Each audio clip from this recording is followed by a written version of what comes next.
A mensagem de hoje tem como tema Vivendo de modo digno do Senhor Jesus. Hoje é o 6º dia do segundo período de 40 dias de jejum e oração, com o tema Uma Comida que Vocês Não Conhecem.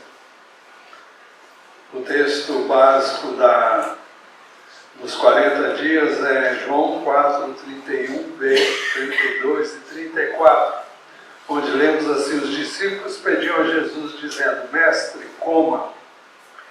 Mas ele lhes disse: tenho para comer uma comida que vocês não conhecem. Jesus lhes declarou: a minha comida consiste em fazer a vontade daquele que me enviou e realizar a sua obra.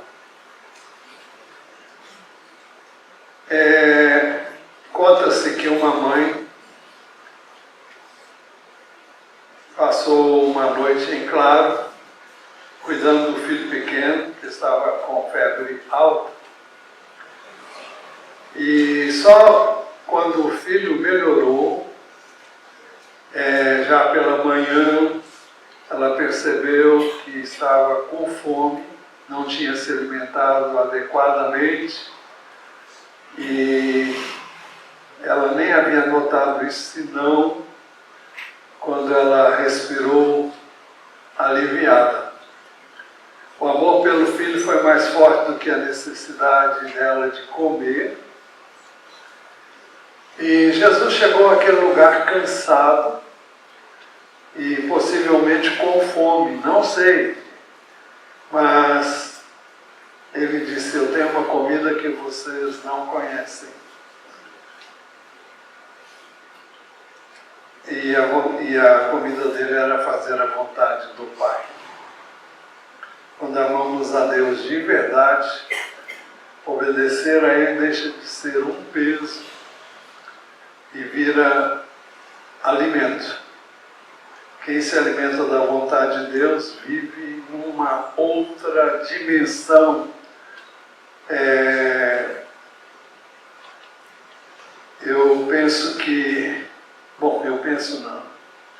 Eu já vivi situações em que eu saio do lugar onde eu estou e eu vivo uma outra situação. E nessa situação você não tem vontade de fazer nada a não ser estar vivenciando aquele momento. Na mensagem do domingo passado, nós mostramos a importância de toda a igreja participar dos 40 dias de jejum e oração, abstendo-se de uma refeição diária para estar com o Senhor.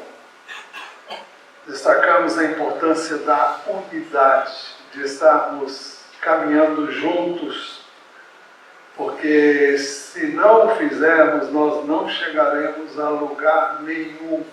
Poderemos ser tudo menos igreja, porque a igreja é um corpo, e corpo não se desmembra, corpo não se separa, mas vive em perfeita união com a cabeça, que é o Senhor Jesus. Hoje nós queremos examinar Colossenses 1, 9 a 12. Esta epístola foi escrita por Paulo, provavelmente nos anos 60, 62 depois de Cristo, durante sua primeira prisão em Roma, e ela integra outras epístolas que são chamadas de epístolas da prisão, entre elas Efésios, Filipenses e Filemão, todas enviadas no mesmo período. Paulo estava preso, mas acompanhava ativamente as igrejas que havia organizado e que haviam nascido do seu ministério na pregação do Evangelho. No caso da igreja de Colossos, Paulo nunca visitou esta igreja. Quem a organizou foi Epáfras, e que foi convertido durante o ministério do apóstolo Paulo em Éfeso, quando Paulo passou por ali. Capítulo Atos 19, 10. Essa carta foi levada, essa epístola foi levada por Tíquico e Onésimo. Onésimo é justamente o escravo fugitivo do qual a quem Paulo se refere na epístola a Filemon. O que liga essas duas epístolas, tanto a de Filemon quanto a de Colossenses, porque escritas na mesma época. Então vamos ler Colossenses 1, de 9 a 12. Por esta razão também nós, desde o dia que soubemos disso, não deixamos de orar por vocês e de pedir que transbordem do pleno conhecimento da vontade de Deus em toda sabedoria e entendimento espiritual. Dessa maneira, poderão viver de modo digno do Senhor, para o seu inteiro agrado, frutificando em toda boa obra e crescendo no conhecimento de Deus. Assim vocês serão fortalecidos com todo o poder, segundo a força da sua glória, em toda perseverança e paciência com alegria, dando graças ao Pai que os capacitou a participar da herança dos santos na luz. A guisa ainda de introdução, ele começa dizendo no verso 9, por essa razão também nós. Por que nós? No verso 1, nós não lemos, Paulo diz assim, Paulo, apóstolo de Cristo Jesus, pela vontade de Deus, e o irmão Timóteo. Então ele estava na companhia de Timóteo, quando escreveu e expressou isso como algo que estava sendo feito a dois. Em Colossenses capítulo 1, verso 9, ele diz, por essa razão também nós, desde o dia em que soubemos disso, seria o caso de perguntar, disso o quê? Ele se refere, nessa parte da epístola, ao que ele já havia dito anteriormente, que eu vou ler também agora.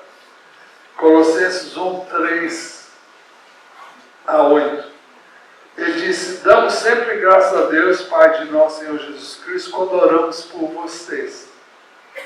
Desde que ouvimos da fé que vocês têm em Cristo Jesus e do amor que vocês têm por todos os santos, por causa da esperança que está guardada para vocês no céu, nos céus. Dessa esperança vocês ouviram falar anteriormente por meio da palavra da verdade do Evangelho, que chegou até vocês. Este Evangelho está produzindo fruto e crescendo em todo o mundo, assim como acontece com vocês. Desde o dia em que ouviram e entenderam a graça de Deus na verdade. Isso vocês aprenderam de Epáfras, nosso amado conservo, e em relação a vocês, fiel ministro de Cristo, o qual também nos contou do amor que vocês têm no Espírito. Então, é isso que ele diz logo no início da sua epístola, se referindo ao conhecimento que ele teve do que tinha acontecido e estava acontecendo ainda na igreja de Colossos. Por isso ele diz, por essa razão também nós, desde o dia em que soubemos disso.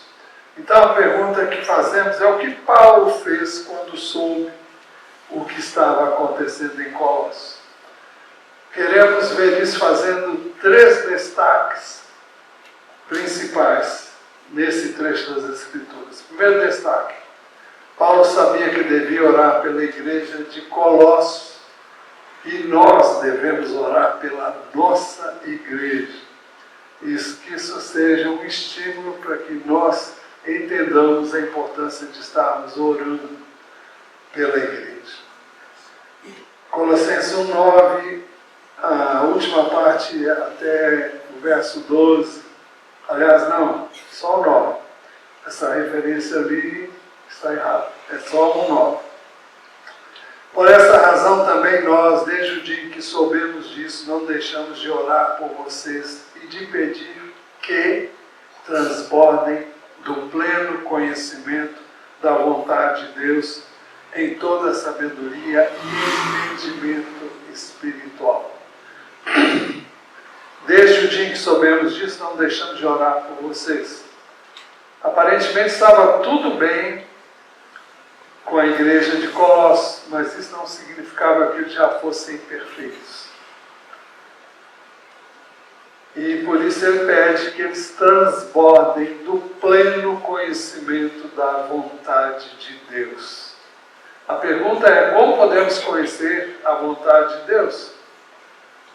Primeiro, por meio da oração.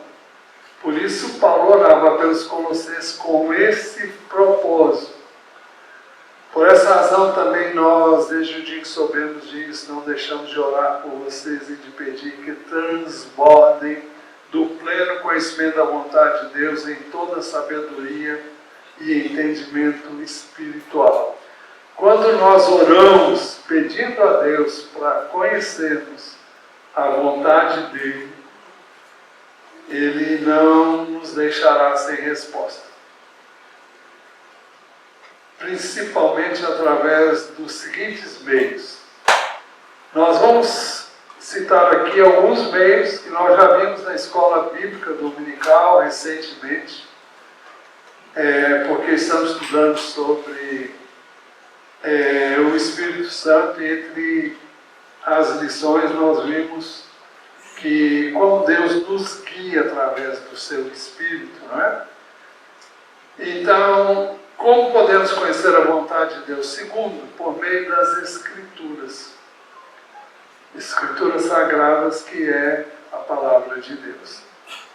Segundo Timóteo 3, 16, 17, diz: toda Escritura é inspirada por Deus e útil para o ensino, para a repreensão, para a correção, para a educação na justiça, a fim de que o servo de Deus seja perfeito e perfeitamente habilitado para toda boa obra.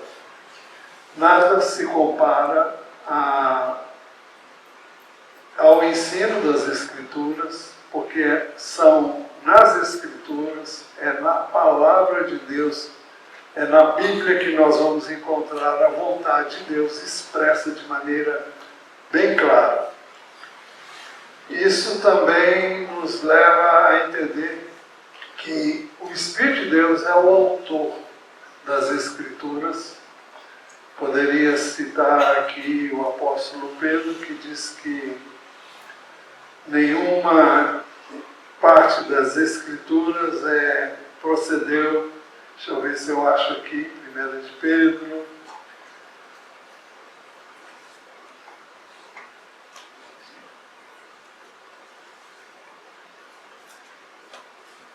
Será que eu vou achar? Se alguém achar, aí pode falar comigo. Que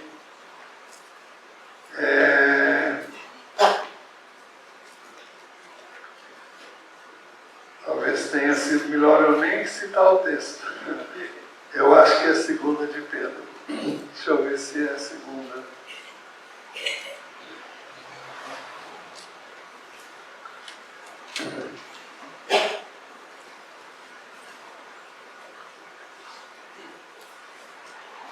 Segunda de Pedro 1, 20 e 21.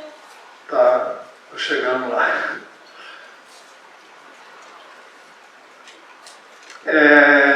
O verso 20 diz assim: primeiramente, porém, saibam que nenhuma profecia da Escritura provém de interpretação pessoal. Porque nunca, jamais, qualquer profecia foi dada por vontade humana. Entretanto, homens falaram da parte de Deus, movidos pelo Espírito Santo. Então, cada um dos que Deus usou ao longo de 1500 anos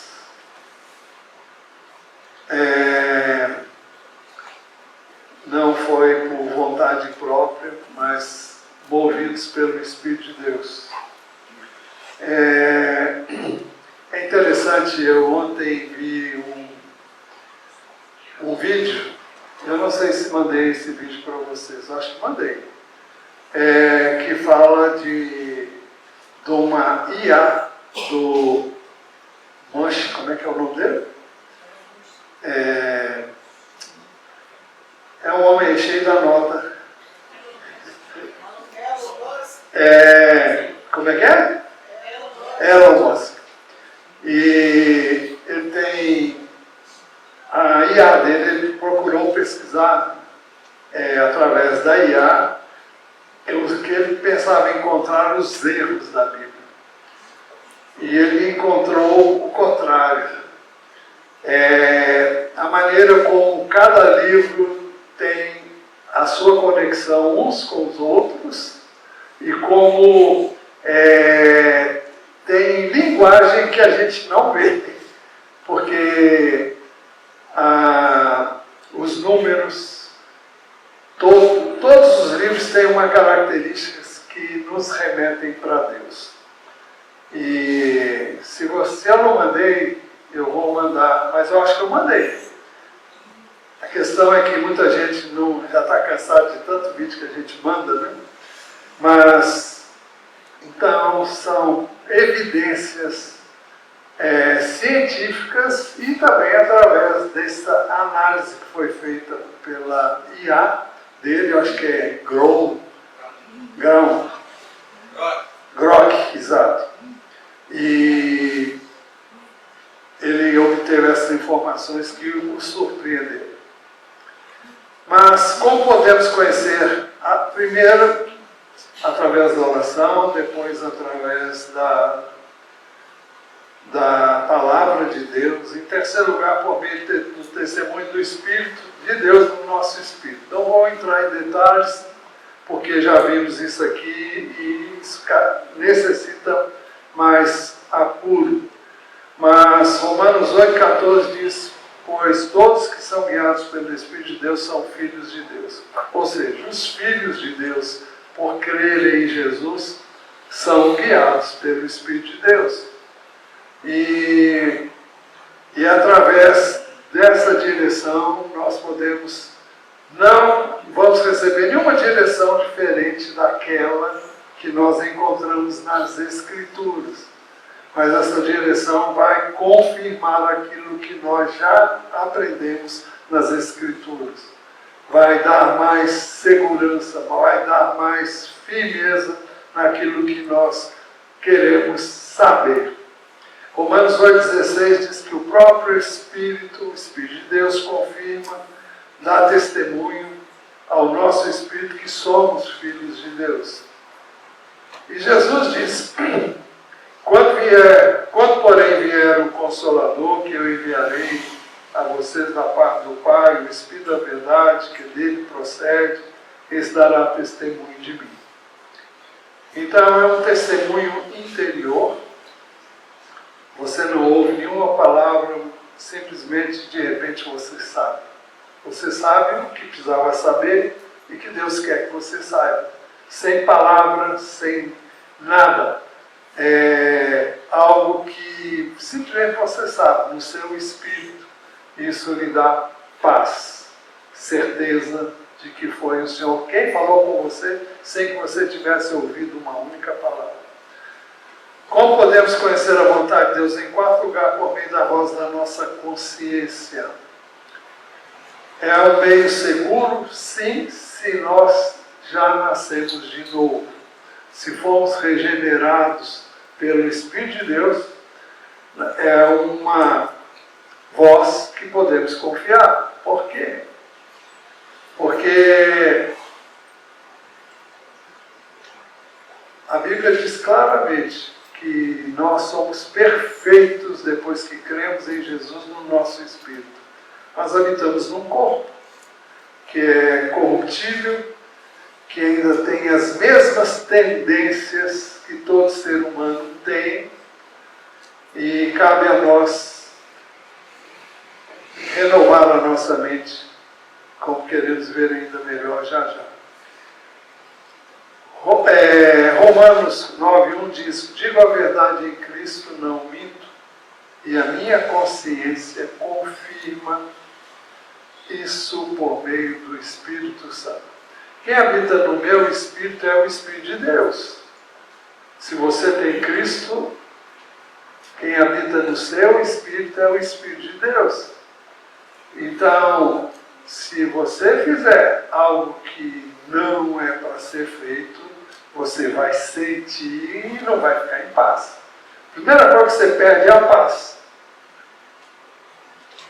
E a paz de Cristo é o árbitro em nossos corações. E por isso a voz da nossa consciência é segura se estamos em Cristo. Atos 23, Paulo está diante do Sinédrio, está sendo julgado. E o texto diz: Paulo, fixando os olhos no Sinédrio, diz: meus irmãos têm vivido até o dia de hoje com uma consciência limpa diante de Deus. Diante de Deus. Então, ela é um balizador que pode ser confiado se você está em Cristo. Quinto, como podemos conhecer a vontade de Deus? Por meio da voz do Espírito Santo de forma audível. Não é tão frequente, não é tão comum, mas ela é para os dias de hoje também. Atos 8:29. O Filipe, também diácono na igreja de Jerusalém, quando a igreja foi dispersa, ele foi para Samaria e de lá ele foi para outros lugares e ele recebeu uma ordem direta do Espírito de Deus, dizendo: então o Espírito disse a Filipe: aproxime-se dessa carruagem e acompanhe. É quando ele se aproximou da carruagem onde estava uma pessoa, esqueci o nome, o eunuco. Ele era tesoureiro da rainha de Candace. Ele tinha se convertido ao judaísmo e vinha lendo as Escrituras do Velho Testamento, especialmente o capítulo 53 de Isaías, e ele pediu que, quando Filipe, obedecendo o Espírito, foi, então ele fez a pergunta para o eunuco o que ele estava lendo, e ele explicou o que ele estava lendo. Então ele disse que não podia entender porque não tinha quem explicasse. Então ele subiu a carruagem que levava aquele homem e ele explicou as Escrituras e ele creu em Jesus. Atos 10, 19 e 20. Enquanto Pedro meditava a respeito da visão, o Espírito lhe disse: estão aí 3 homens à sua procura. Portanto, levante-se, desça e vá com eles sem hesitar, porque eu os enviei. Esses 3 homens eram gentios. Os judeus não se relacionavam com os gentios. Eles tinham sido enviados por Atos 10, Cornélio. Tinham sido enviados por Cornélio, que teve também uma visão, e na qual mandava que ele mandasse alguém à procura de Pedro, que Pedro ia explicar para ele o que ele precisava ouvir. E então esses 3 homens chegaram lá e Pedro recebe a informação dada pelo Espírito de Deus que ele deve receber essas pessoas. E ele vai receber, e ele vai à casa de Cornélio, e ele vai testemunhar de Jesus para eles, e a família toda, e todo mundo que estava lá se converteu a Jesus. Como podemos conhecer a vontade de Deus? Por meio de visões e sonhos. Atos 2,17 diz assim: acontecerá nos últimos dias, diz Deus, que derramarei o meu Espírito sobre toda a humanidade. Os filhos e as filhas de vocês profetizarão, e os seus jovens terão visões, e os seus velhos sonharão. Não vamos entrar em detalhes aqui, porque não é o caso, mas tudo isso tem que passar pela peneira da palavra de Deus. Você vai dizer, mas a palavra de Deus não diz se eu devo ir aqui ou ali, se eu devo comprar isso ou não. A palavra de Deus nos dá também um critério. E é Filipenses capítulo 4, verso 8, onde diz: tudo que é verdadeiro, tudo que é respeitável, tudo que é justo, tudo que é puro, tudo que é amável, tudo que é de boa fama, se alguma virtude há e se algum louvor existe, seja isso que ocupe o pensamento de vocês. Então, se o que você está com vontade de fazer passa por esse crivo, então é algo que você pode pensar e levar avante. Mas se não passa nesse crivo, não veio de Deus, não. Bem,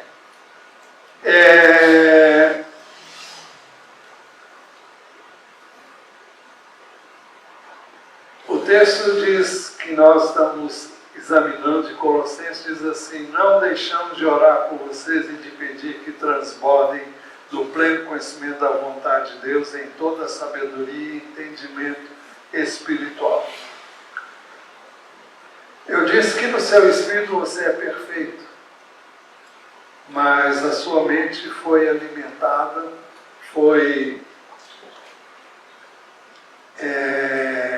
me falta a palavra aqui,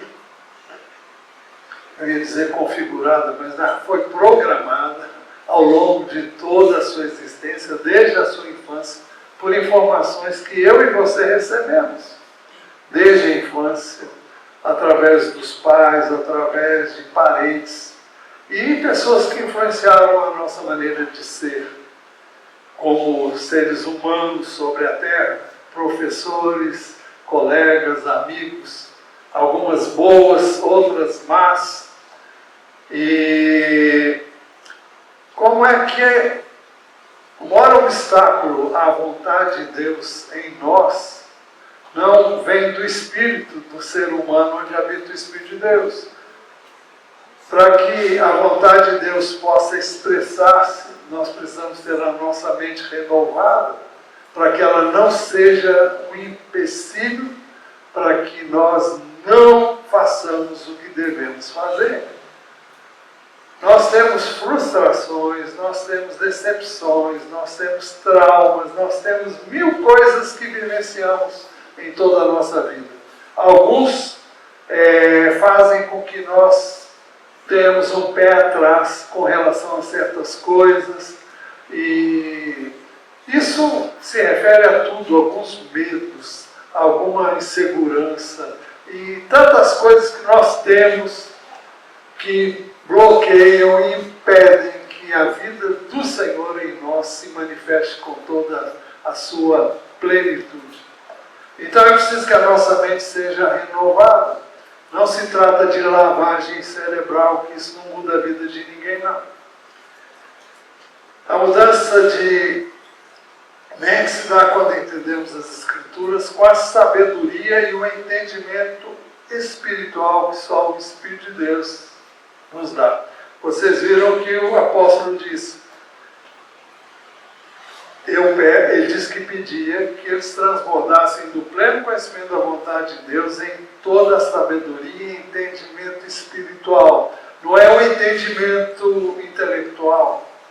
O entendimento intelectual não muda a vida de ninguém, mas quando nós entendemos com o Espírito de Deus, então isso se torna algo que nós entendemos, não mais com a mente só, mas entendemos pelo Espírito de Deus.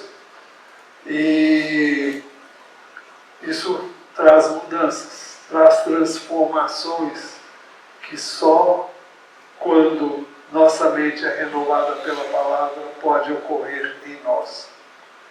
em relação ao pecado, em relação a N coisas, só podemos entender quando nós pararmos de pensar e, à luz da história que vivemos e das coisas que foram ali registradas, e possamos viver à luz da palavra e daquilo que Deus quer que nós manifestemos. A mente renovada não causa oposição ao Espírito Santo no nosso espírito. Efésios capítulo 4, verso 22 até o 24, ali está até o 22, mas vai até o 24. Quanto à maneira antiga de viver, vocês foram instruídos a deixar de lado a velha natureza, que se corrompe segundo os desejos enganosos, a se deixar renovar no espírito do entendimento de vocês, e a se revestir da nova natureza. Onde essa nova natureza está? No nosso espírito. A se revestir da nova, a nossa mente precisa se revestir da nova natureza que nos foi dada em Cristo.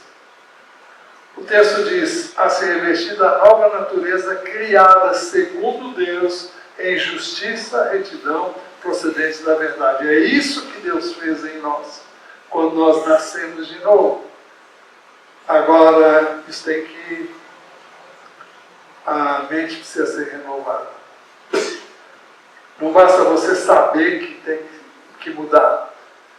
Não está em você operar essa mudança, a menos que você entenda. E para entender, nós precisamos orar, precisamos ler a palavra de Deus e assim pedir que Deus faça isso em nós. Somente quando entendemos a palavra de Deus por meio do Espírito de Deus, experimentamos mudanças significativas em nossas vidas.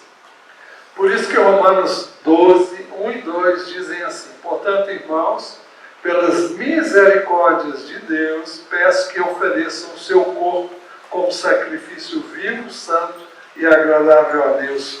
Este é o culto racional de vocês. E não vivam conforme os padrões deste mundo, mas deixem que Deus os transforme pela renovação da mente, para que possam experimentar qual é a boa, agradável e perfeita vontade de Deus. Não há outro meio. Se você não se expõe à palavra de Deus, se você não tem o hábito de orar, sua mente não vai ser renovada, porque você não está buscando essa renovação da mente.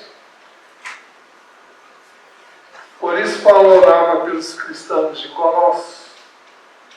Não deixamos de orar por vocês e de pedir que transbordem do pleno conhecimento da vontade de Deus em toda sabedoria e entendimento espiritual.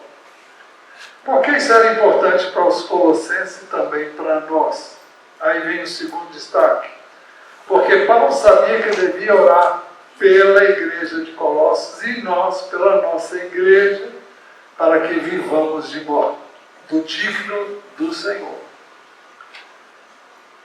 O verso 10 diz assim: dessa maneira poderão viver de modo digno do Senhor para o seu inteiro agrado, frutificando em toda boa obra e crescendo no conhecimento de Deus. Tem um texto que tem me impressionado desde que nós o memorizamos numa das lições de célula, e é o texto de Filipenses 2,15, onde diz assim: para que sejam irrepreensíveis e puros, filhos de Deus inculpáveis, no meio de uma geração pervertida e corrupta, na qual vocês brilham como luzeiros no mundo. Então, isso é viver de maneira digna do Senhor. Dessa maneira vocês poderão viver do modo digno do Senhor. Como é viver do modo digno do Senhor? é buscar viver como Jesus viveu, é buscar andar como Ele andou, porque é isso que caracteriza a pessoa que teve um encontro com Deus. E o texto diz, dessa maneira poderão viver de modo digno do Senhor para o seu inteiro agrado. O texto que nós lemos anteriormente de Romanos diz assim, para que possam experimentar qual é a boa, agradável e perfeita vontade de Deus. E aqui nós lemos para o seu inteiro agrado. Vai ser o inteiro agrado de Deus e nós também. A vontade de Deus nunca nos entristece, muito pelo contrário. Nós nos entristecemos quando não fazemos o que sabíamos ou vemos que não devíamos ter feito. Efésios 8, 5, 8 a 10 dizem assim, porque no passado vocês eram trevas, mas agora são luz no Senhor. Vivam como filhos da luz, porque o fruto da luz consiste em toda bondade, justiça e verdade, tratando de descobrir o que é agradável ao Senhor. Então, o fruto da luz, andar na luz, é andar na luz que há em Deus, consiste em toda bondade, justiça e verdade. E nós devemos tratar de descobrir o que agrada a Deus. Mas ele continua dizendo, frutificando em toda boa obra.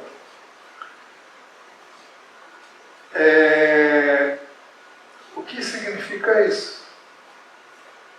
É aquilo que manifesta a vida de Jesus. É quando nós, como representantes de Jesus, aqui na Terra, manifestamos aquilo que Ele é, que Ele foi quando esteve aqui como homem, que Ele viveu. Ninguém vai crer em Jesus se não puder vê-lo em nós. Eu sei que Deus pode fazer coisas extraordinárias. Nós sabemos que Deus tem se revelado de modo especial, por exemplo, tem sabido de muçulmanos, não um nem dois, mas muitos, a quem Jesus se revela de uma forma sobrenatural em sonhos, em visões, e as pessoas ficam impactadas e procuram conhecer a palavra de Deus e se convertem a Jesus, até sem a interferência do homem. Mas não é esse o plano de Deus com relação a nós. É que nós sejamos como luzeiros no mundo. O mundo corrompido, o mundo perverso, o mundo mau, onde nós devemos brilhar como luzeiros no mundo. Jesus disse, vocês são a luz do mundo, não se pode esconder uma cidade edificada sobre um monte. Então, é para ser visto a nossa luz, não a nossa luz, mas a luz que há em nós, que é o próprio Senhor Jesus. E o texto diz lá em Mateus que para que os homens vejam as nossas boas obras e glorifiquem a Deus. Boa obra não é dar esmola, não é viver a vida como o Senhor a planejou. Isso implica em talvez não, implica em ser generoso, doador, mas não se trata apenas de dar algo que temos, mas sim de manifestar a vida do Senhor. O texto continua dizendo, frutificando em toda boa obra e crescendo no conhecimento de Deus. Eu e você não devemos nos contentar com o que já sabemos. A Bíblia diz que nós devemos prosseguir e continuar buscando conhecer a Deus. Provérbios 2, de 1 a 6, Diz assim: meu filho, se você aceitar as minhas palavras e guardar no seu coração os meus mandamentos, se você der ouvidos à sabedoria, inclinar o coração ao entendimento, sim, se você pedir inteligência e gritar por entendimento, se buscar a sabedoria como a prata e a procurar como se procuram tesouros escondidos, então você entenderá o temor do Senhor e achará o conhecimento de Deus. Porque o Senhor dá a sabedoria e da sua boca vem o conhecimento e a inteligência. Não está falando do intelecto, mas de conhecimento espiritual, que você recebe através da sua mente, sim, mas é de uma forma totalmente nova e diferente. Por isso Colossenses diz: dessa maneira poderão viver de modo digno do Senhor para o seu inteiro agrado, frutificando em toda boa obra e crescendo no conhecimento de Deus. Olha, nenhuma criança que nasce deve permanecer no estado em que está, ela precisa crescer, senão é uma coisa que não está certa. Se a criança não cresce, tem alguma anomalia aí. Ela precisa crescer. Crescer faz parte, nós precisamos crescer na graça e no conhecimento de nosso Senhor Jesus, que é o padrão de comportamento para nós. Terceiro e último destaque para a gente terminar. Paulo sabia que devia orar pela igreja de Colossos e nós pela nossa igreja, para que sejamos fortalecidos com todo o poder para que vivamos de modo digno do Senhor. Assim, se nós formos cheios do conhecimento pleno de Deus, em toda sabedoria e entendimento espiritual, assim vocês serão fortalecidos com todo o poder. O poder vem do conhecimento de Deus e da sua palavra. O texto diz assim: vocês serão fortalecidos com todo o poder, segundo a força da sua glória, em toda perseverança e paciência com alegria. Nós recebemos poder para perseverarmos, para ser pacientes e termos alegria. Nós temos aqui uma menção do fruto do Espírito. É por isso que Jesus disse aos judeus que haviam crido nele: se vocês permanecerem na minha palavra, são verdadeiramente meus discípulos. Conhecerão a verdade e a verdade os libertará. Se nós temos uma mente que está se interpondo entre aquilo que Deus quer em nossa vida, nós, quando conhecemos a verdade, nós somos libertos.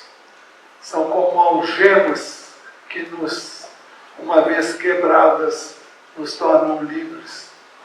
A verdade nos liberta do pecado.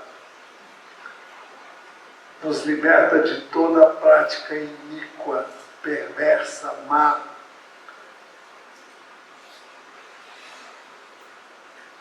Quando vemos em toda perseverança, paciência e alegria, são alguns gomos do fruto do Espírito, que é amor, alegria, paz, longanimidade, benignidade, bondade, fidelidade, mansidão, domínio próprio. Essas coisas, para você viver, você precisa de poder. Poder do Espírito para viver a palavra de Deus. E esse poder vem do conhecimento da verdade. Dando graça ao Pai que os capacitou a participar da herança dos santos na luz. Uma vida de ações de graças é fruto do conhecimento de Deus. Quanto mais você conhece a Deus, mais você conhece quão grato você deve ser a Deus. Porque quanto mais você conhece Deus, mais você sabe da sua pequenez, insignificância, miserabilidade. unidade. E você sabe que a graça de Deus é uma coisa tremenda. Se ela alcança a gente, nunca foi porque merecemos, mas é porque Deus é gracioso, está pronto a conceder a sua graça a todo aquele que crê. Conclusão. Primeiro destaque, Paulo sabia que devia orar pela igreja de Colossos e nós devemos orar pela nossa igreja. Segundo destaque, Paulo sabia que devia orar pela igreja de Colossos e nós pela nossa igreja para que vivamos de modo digno do Senhor. Terceiro, Paulo sabia que devia orar pela igreja de Colossos e nós devemos orar pela nossa igreja para que sejamos fortalecidos com todo poder para vivermos de modo digno do Senhor. Por isso nós devemos orar. Tem gente que está pronta a orar qualquer reunião que você fizer, desde que seja por motivos pessoais. Claro, nós temos e devemos orar por motivos pessoais. Se tiver uma reunião aqui só de motivos pessoais, vai ficar cheio para orar por necessidades pessoais.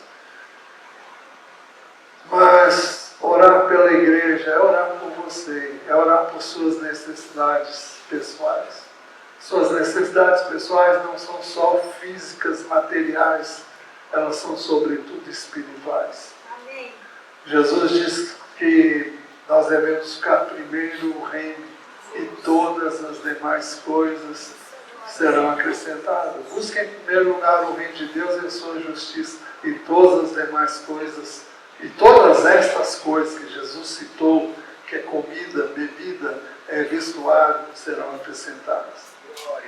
Então nós devemos orar por motivos de oração da igreja, porque afinal nós somos a igreja. Nesses 40 dias de jejum e oração, ore pela sua igreja, jejue, humilhe-se diante de Deus em favor da igreja. Nós precisamos de um avivamento, precisamos de um despertamento, precisamos sair da nossa acomodação, da nossa situação de mornidão, de mesmice. Isso vem através da oração. Precisamos orar para que a nossa vida mude. Não podemos nos contentar com o que já temos. Graças a Deus pelo que já temos. Mas Ele quer muito mais. E quer, através de nós, alcançar aqueles que ainda não conhecem o Senhor. E nós não podemos reter isso.